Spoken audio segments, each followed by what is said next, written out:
Driving in, we tend to look at the vessel to see how much graffiti is on it. Well, when we arrive in the morning, we have to unlock the ship. Sure nobody tried to break in because it's a regular occurrence out here in Samoa. First thing we do, really, the first job is to put up the flag.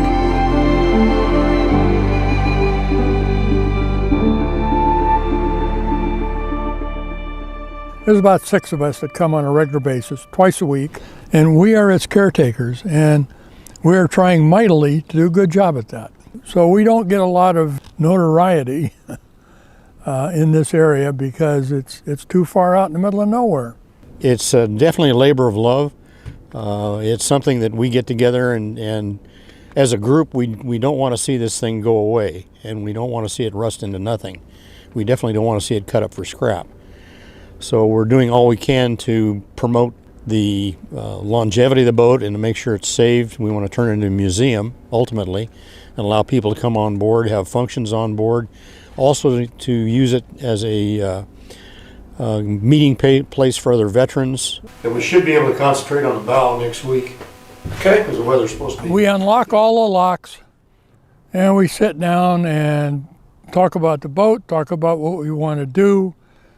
And we decide, okay, which piece of rust are we going to work on today? And then we put it together, and then we go gather up our tools and start the generator and build some air and start to go to work.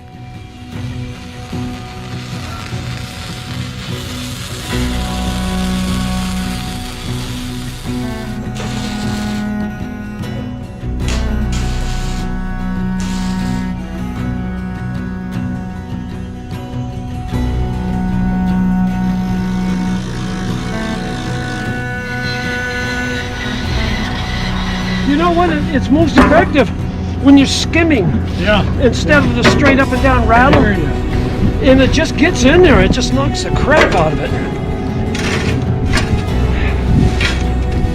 It's hard to keep up with the rust, especially on an old vessel like this. We are meant to be here to save this ship, and we're going to do our best to do just that. Last night we had some rain. Came in this morning. Floor is all wet. And we found a leak right up here. Well, if rain gets inside the ship, it carries the salt with it, and it corrodes, it rusts. And we haven't been very successful in staying ahead of the rust. We try to keep up with it, and we kind of go in spurts, because in order to do the job and do it right, it has to be dry. Well, this is Humboldt County, and it's not always dry here. We get a lot of rain, and it all builds rust. It sort of eats the boat up faster than it would anywhere else. We're losing a little bit all the time because there's just not enough of us to really do this. It's overwhelming. This thing it really is. If we had a crew of 10 guys and twice the air pressure, we could bust a whole bunch more rust. You know, we could put some more paint down than we are. It's hard to keep up. We're right on the bay. No one around here is very young. and it gets harder every year.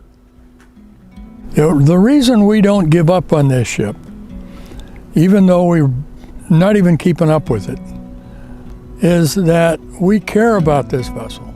We care about the educational possibilities of it.